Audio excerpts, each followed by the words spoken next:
नमस्कार दर्शकों, आज हम आपको लेकर चलेंगे 511 वर्ष पूर्व की उस ऐतिहासिक घटना की ओर जिसके रहस्य से पर्दा संत रामपाल जी महाराज ने उठाया। और इस घटना का संबंध एक ऐसे महापुरुष से है जिसे कोई संत तो कोई कवि तो कोई भगवान मानता है, जिनका नाम है कबीर साहब जी।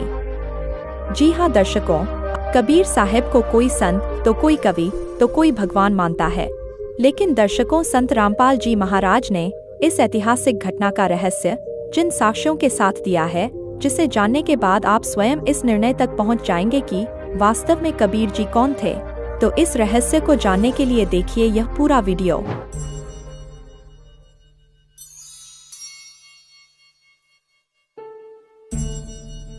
कबीरा कबीरा है कबीरा कबीरा है कबीरा कबीरा है कबीरा कबीरा है कबीरा कबीरा है कबीरा।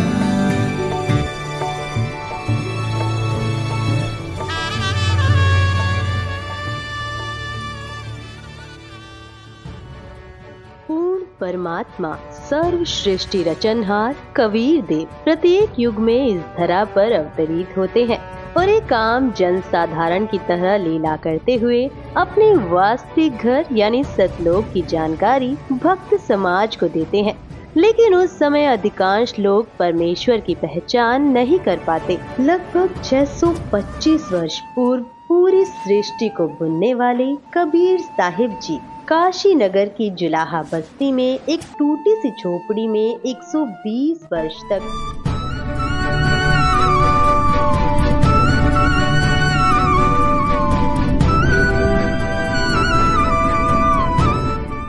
कपड़ा बुनने की लीला करते हुए अपने तत्व ज्ञान और सतलोक की महिमा का गुणगान किया करते। उन्होंने समाज में फैले पाखंडवाद को समाप्त किया और भक्तों को एक सच्ची भक्ति का मार्ग दिखाया। इस भक्ति के फल स्वरूप लोगों को परमात्मा का वास्तविक लाभ मिलने लगा।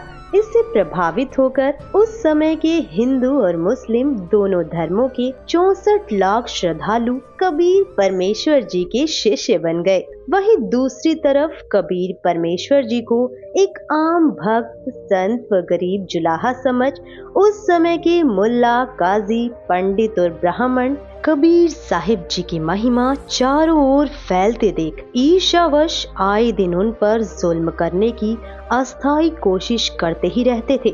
जब सब षड्यंत्र फेल हो गए तो काशी के सभी पंडितों और काजी मुल्लाओं ने सभा करके निर्णय लिया कि कबीर एक निर्धन जुलाहा है। हम इसके नाम से पूरे हिंदुस्तान में चिट्ठी भिजवा देते हैं कि कबीर सेठ पुत्र नीरू जुलाहा कॉलोनी बनारस वाला 3 दिन का भोजन भंडारा करने जा रहा है।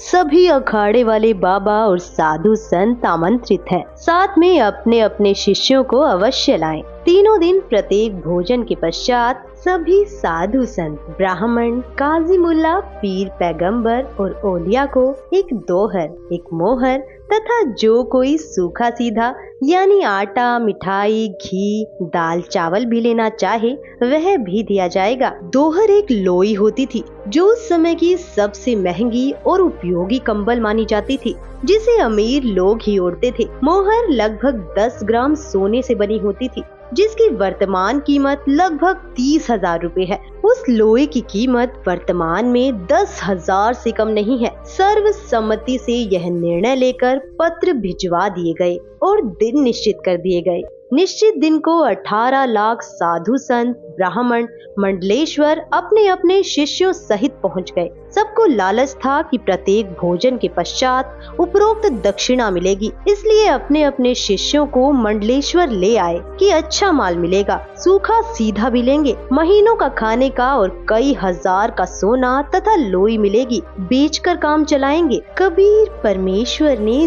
2 रूप में अभिनय किया। एक रूप में वह अपनी कुटिया में बैठे रहे, दूसरे रूप में अपने सतलोक से 9 लाख बैलों पर थैले रखकर पका हुआ सामान तथा सूखा सामान और दोहर मोहर भर कर ले आए। आया है बंजारा केशव आया है, काशी आया माल अपारा केशव आया है।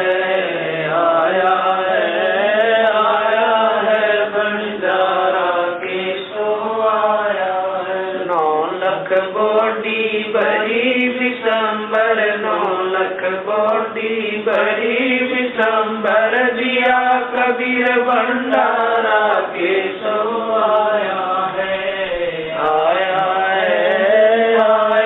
है बंजारा के सो आया है। धरती ऊपर तंबू तारे, धरती ऊपर तंबू तारे, चौपड़ के बजारा के सो आया है बंजारा के सो आया है। कौन देश से बालद आई, कौन देश से बालद आई, ना कहीं बजाने वाला के सो आया है बंजारा के सो आया है। अपरम पार पार गत तेरी, अपरम पार पार गत तेरी, कित उतरी जलधारा के सो आया है बंजारा के सो आया है। साहूकार नहीं कोई जाके, साहूकार नहीं कोई जाके, काशी नगर मजारा के सो आया है बंजारा के सो आया है। दास गरीब कलप से उतरे, दास गरीब कलप से उतरे, जिया पे अलग कर तारा के सो आया है बंजारा के सो आया है। दास गरीब कलप से उतरे, दास गरीब कलप से उतरे, जिया पे अलग कर तारा के सो आया है बंजारा के सो आया है। काशी के बाजार में टेंट लगाकर सारा सामान टेंटों में रख दिया और कुछ सेवक भी सतलोक से साथ आए थे जो सभी व्यवस्थाएं संभाल रहे थे। भंडारा शुरू कर दिया गया। 3 दिन तक चिट्ठी में लिखे अनुसार सभी दक्षिणा दी गई। उस समय भोजन भंडारे में दिल्ली का राजा सिकंदर लोधी भी आया था और उसका निजी पीर शेख तकी भी आया था। शेख तकी उपरोक्त षड्यंत्र का मुख्य सदस्य था। उसने सिकंदर लोधी को भी पत्र भिजवाया। वह चाहता था कि किसी तरह सिकंदर लोधी के दिल से कबीर जी उतर जाएं और मेरी महिमा बढ़े। उस शेख का अनुमान था कि अब की बार कबीर काशी से भाग जाएगा और भंडारे में पहुँचे साधु कबीर को गालियाँ दे रहे होंगे। राजा भी कबीर जी का प्रशंसक नहीं रहेगा। परंतु जब वे भंडारे के स्थान पर पहुँचे तो देखा कि लंगर चल रहा है और सभी दक्षिणा दी जा रही है। सभी साधु और अन्य व्यक्ति भोजन खाकर दक्षिणा लेकर कबीर सेठ की जय जयकार कर रहे हैं। बादशाह सिकंदर लोधी ने पता किया कि भंडारा करने वाला कहाँ है। बताया गया कि वह सामने वाले बड़े तंबू में है। राजा और शेख तकी उस तंबू में गए और पहले अपना परिचय दिया, फिर उसका परिचय पूछा। तंबू में बैठे सेठ ने परिचय बताया कि मेरा नाम केशव है, मैं बंजारा हूँ। कबीर जी मेरे मित्र हैं। उनका मेरे पास संदेश गया था कि एक छोटा सा भंडारा करना है, कुछ सामान लेकर आना। मेरा भी निमंत्रण भेजा था। राजा सिकंदर लोधी ने पूछा कि कबीर जी क्यों नहीं आए? केशव रूपधारी परमेश्वर ने कहा, मैं जो बैठा हूँ उनका नौकर हूँ, वे मालिक हैं। इच्छा होगी तब आएंगे। उनकी कृपा और आदेश से सब ठीक चल रहा है। आप भी भोजन करें। राजा ने कहा, पहले उस सुभान अल्लाह के दर्शन करूंगा, बाद में भोजन करूंगा। यह कहकर हाथी पर बैठकर राजा सिकंदर कबीर जी की कुटिया पर पहुँचे। साथ में कई अंगरक्षक भी थे। कबीर परमेश्वर जी को संत रविदास जी ने सुबह ही बता दिया था कि हे कबीर जी, आज तो विरोधियों ने बनारस छोड़कर भगाने का कार्य कर दिया है। आपके नाम से झूठे पत्र भेज रखे हैं और ऐसा ऐसा लिखा है। लगभग 18 लाख व्यक्ति साधु संत लंगर खाने पहुंच चुके हैं। कबीर जी ने कहा कि मित्र आजा, बैठ जा, दरवाजा बंद करके साकर लगा ले। आज का दिन बिताकर रात्रि मैं अपने परिवार को लेकर भाग जाऊंगा, कहीं अन्य शहर गांव में निर्वाह कर लूंगा। जब उन्हें कुछ खाने को मिलेगा ही नहीं तो चिल्लाकर गाली गलौज करके चले जाएंगे। हम साकर नहीं खोलेंगे, यदि किवाड़ तोड़ेंगे तो हाथ जोड़ लूंगा कि मेरा सामर्थ्य आपको भंडारा कराने का नहीं है। गलती से पत्र डाले गए, मारो भावे छोड़ो। दोनों संत माला लेकर भक्ति करने लगे। मुँह बोले माता पिता तथा मृतक जीवित किए हुए लड़का तथा लड़की सुबह सैर को गए थे। इतने में दिल्ली के बादशाह सिकंदर लोधी ने दरवाजा खटखटाया। संत रविदास जी ने कहा, प्रभु लगता है कि अतिथि यहाँ पर भी पहुँच गए हैं। कबीर जी ने कहा, देख सुराग से बच्चे तो नहीं आ गए हैं। रविदास जी ने देखकर बताया कि नहीं, कोई और ही है। 2-3 बार दरवाजा खटखटाकर राजा सिकंदर लोधी ने अपना परिचय देकर बताया कि आपका दास सिकंदर आया है, आपके दर्शन करना चाहता हूँ। परमेश्वर कबीर जी ने कहा, राजन आज दरवाजा नहीं खोलूंगा, मेरे नाम से झूठी चिट्ठियाँ भेज रखी हैं। लाखों संत भक्त पहुँच चुके हैं। रात्रि होते ही मैं अपने परिवार को लेकर कहीं दूर चला जाऊंगा। सिकंदर लोधी ने कहा, परवरदिगार आप मुझे नहीं बहका सकते, मैं आपको निकट से जान चुका हूँ। आप एक बार दरवाजा खोलो, मैं आपके दर्शन करके ही जलपान करूँगा। परमेश्वर की आज्ञा से रविदास जी ने दरवाजा खोला तो सिकंदर लोधी मुकुट पहने पहने ही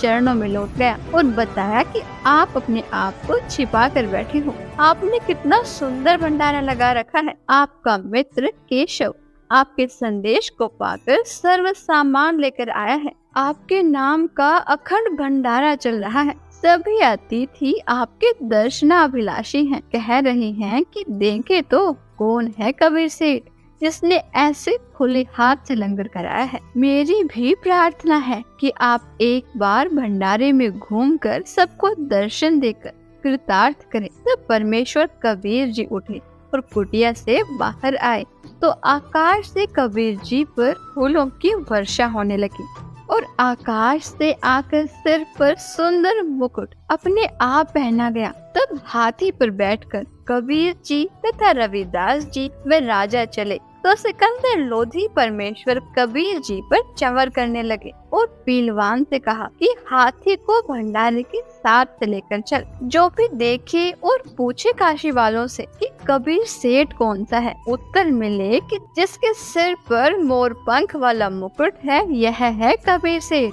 जिस पर सिकंदर लोधी दिल्ली के बादशाह चंवर कर रहे हैं। सभी एक स्वर में जय बोल रहे थे। जय हो कबीर सेठ की, जैसा लिखा था वैसा ही भंडारा कराया है। ऐसी व्यवस्था कहीं देखी न सुनी। भोजन खाने का स्थान बहुत लंबा चौड़ा था।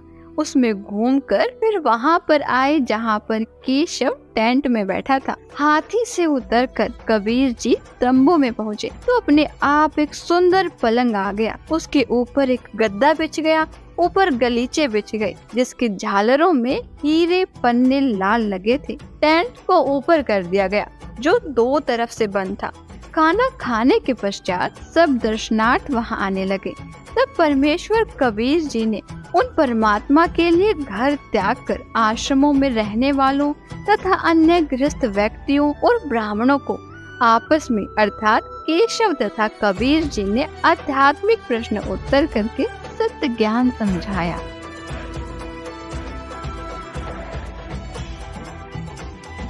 चौपड़ के बाजार फिर कर आए के सो पास, गरीबदास कुर्बान गति क्या क्या कहूँ विलास। पाट पटम्बर बस गए ऊपर हीरे लाल, गरीबदास साहेब धनी डाये मुक्ता माल।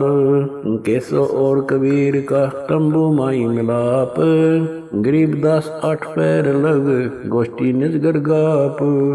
केसो कहत कबीर से पूछत बाता बीन, गरीबदास क्यों उतरे ऐसे मुल्क मलीन। 100 योजन पर लगत है या दुनिया की गंद, गरीबदास के सो कहे आड़ चाम का फंद।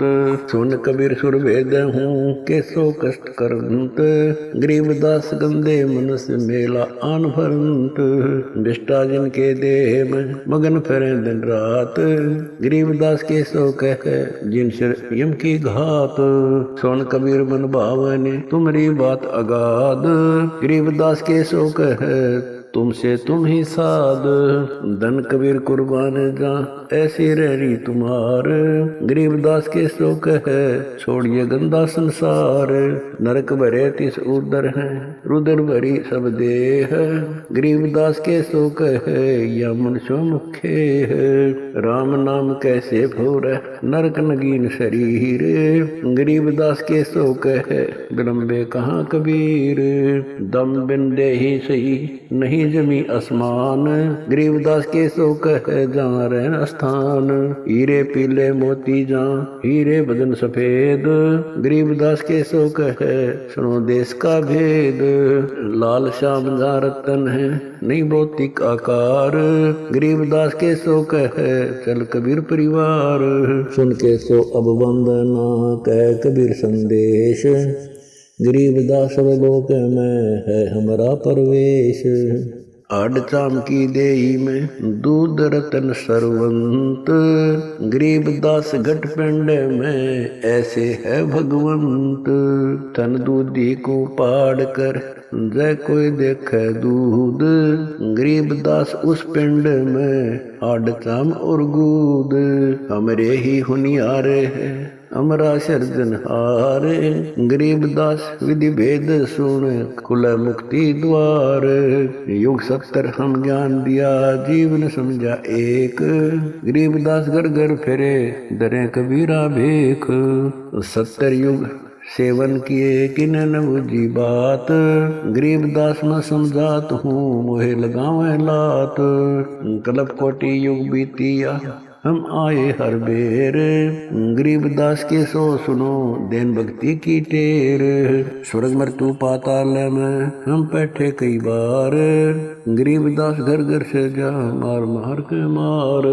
हमारी जात अपूर्वी पूरब रहनी हमारे, गरीबदास कैसे जोड़े पश्चिम के कतार। हम हैं ठेठ पूरब के उतरे औगट घाट, गरीबदास जीव दक्षिण के योनि मिलती सात। हम पूरब के पूर्वी उत्तर देश उतरंत, गरीबदास जीव दक्षिण के योनि संग चलंत। जिन्हों हमारी सीख ली काटू जरा मण जंजीर, गरीबदास के सो सुने ऐसे कह कबीर। फिर बाजी विद न रचे वह नी जीव अवंत, गरीबदास सत्यलोक में अमर पटा पावंत। अनंत कोट बाजी जहाँ रचे सकल ब्रह्मंड, गरीबदास मैं क्या करूं काल करत जीव खंड।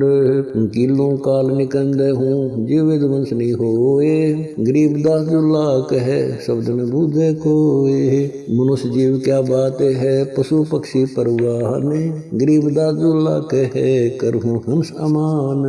मैं बंजारा आदि का यही हमारी साट, गरीबदास जी अबे करूं बोर न आवे बाट। एक गाड़ा एक जलाइए यानी मोए सुहाए, गरीबदास सतलोक में देहूं जीव पहुँचाए। सुन कबीर के शोक है जो कुछ करो सो कीन, गरीबदास मुख्तार तुम ही दीन वे दीन। सुन सतगुर तो से कहूँ तुम हो दीन दयाल, गरीबदास आदीन में तुम साहिब अब्दाल। अनंत कोटि ब्रह्मांड को तारत लगे नेवार, गरीबदास के सो कहे तुम ही दारमदार। तुम ही दारमदार हो यहाँ कल्प नहीं इंच, गरीबदास के सो कहे सब तुमरे ही परपंच। के सो चले सौदाम को 9 लाख बोली लीन, गरीबदास बंधन किया बाजत है सुरबीन। के सो और कबीर जित मिलत बेता एक, दास गरीब कबीर हरि दरते नाना भेख। बंजारे और बैल सब लाए थे भरमाल, गरीबदास सतलोक को चले गए तत्काल। आवत जाते ना लखे कौन जाम प्रकाश, गरीबदास बूझ है कहाँ गए हरिदास। हरि में हरि के दास है दासन के हरि पास, गरीबदास पद अगम गति सात की उदास। चलो सिकंदर बादशाह क्यों व्यर्था वक्त गमाए, गरीबदास उस पीर के तन मन लगी भाए। जेता शहर कबीर का हमरे बहुत अनेक, गरीबदास सिख तक के लगी जुबान नेक। गूंगा भया बोला नहीं जवाब जुबान, गरीबदास मारा पड़ा बिन ही करो कमान। एता दोष दरह कहाँ दग्ध जमी आसमान, गरीबदास गूंगा भया बहरा हुआ कान। 8 पहर यानी 24 घंटे तक सत्संग करके उनका अज्ञान दूर किया। कई लाख साधुओं ने दीक्षा ली और अपना कल्याण कराया। विरोधियों ने तो परमेश्वर का बुरा करने की कोशिश की, परंतु परमात्मा को इकट्ठे करे कराए भक्त मिल गए अपना ज्ञान सुनाने के लिए। उन भक्तों को सतलोक से आया हुआ उत्तम भोजन कराया, जिसके खाने से अच्छे विचार उत्पन्न हुए। उन्होंने परमेश्वर का तत्व ज्ञान समझा, दीक्षा ली तथा कबीर जी ने उन्हें वर्षों का खर्चा भी दक्षिणा रूप में दे दिया। सब भंडारा पूरा करके सर्व सामान समेट कर बैलों पर रखकर जो सेवक आए थे वे चल पड़े। तब सिकंदर लोधी, शेख तकी, कबीर जी, केशव जी तथा राजा के कई अंगरक्षक भी खड़े थे। अंगरक्षक ने आवाज लगाई, बैल धरती से 6 इंच ऊपर चल रहे हैं, पृथ्वी पर पैर नहीं रख रहे। यह लीला देखकर सब हैरान थे। फिर कुछ देर बाद देखा तो आसपास और दूर तक न बैल दिखाई दिए और न बंजारे सेवक। सिकंदर लोधी ने पूछा, हे कबीर जी, बंजारे और बैल कहाँ गए? परमेश्वर कबीर जी ने उत्तर दिया कि जिस परमात्मा के लोक से आए थे उसी में चले गए। उसी समय केशव वाला स्वरूप देखते ही देखते कबीर जी के शरीर में समा गया। सिकंदर राजा ने कहा, हे अल्लाहु अकबर, मैं तो पहले ही कह रहा था कि यह सब आप कर रहे हो, अपने आप को छिपाए हुए हो। शेख तकी तो जल भुन रहा था, कहने लगा कि ऐसे भंडारे तो हम मने को कर दे, यह तो महोछा सा किया है, हम तो जग जोनार कर देते। महोछा कहते हैं वह धर्म अनुष्ठान जो किसी पुरोहित द्वारा पितर दोष मिटाने के लिए थोपा गया हो। उसमें व्यक्ति बताए गए नग मन मारकर सस्ती कीमत के लाकर पूरे करता है, हाथ सिकोड़ कर लंगर लगाता है। जिसके घर कई वर्षों के बाद संतान उत्पन्न होती है तो दिल खोल कर खर्च करता है, भंडारा करता है तो खुले हाथों से। संत गरीबदास जी ने उस भंडारे के विषय में जिसकी जैसी विचारधारा थी यह बताई। गरीब कोई कहे जग जो नार करी है, कोई कहे महोछा, बड़े बड़ाई करया करें गाड़ी काटे ओछा। भावार्थ है कि जो भले पुरुष थे वे तो बड़ाई कर रहे थे कि जग जो नार करी है, जो विरोधी थे वो ईर्ष्यावश कह रहे थे कि क्या खाक भंडारा किया है, यह तो महोछा सा किया है। जब शेख तकी ने ये वचन कहे तो वह गूंगा तथा बहरा हो गया और शेष जीवन पशु की तरह जिया। अन्य के लिए उदाहरण बना कि अपनी ताकत का दुरुपयोग करना अपराध होता है और उसका भयंकर फल भोगना पड़ता है।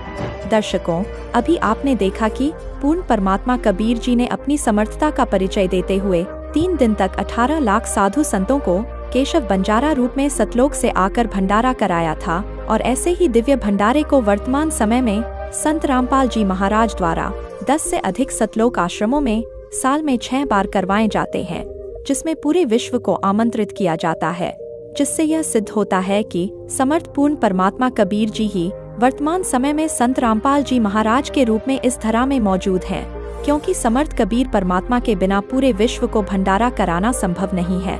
दर्शकों, इस वीडियो में आपने कबीर साहिब की 18 लाख साधु संतों को दिव्य भंडारा कराने की एकमात्र लीला के विषय में जाना, लेकिन कबीर परमात्मा ने आज से लगभग 600 वर्ष पूर्व ऐसी अनेक लीलाएं की थीं।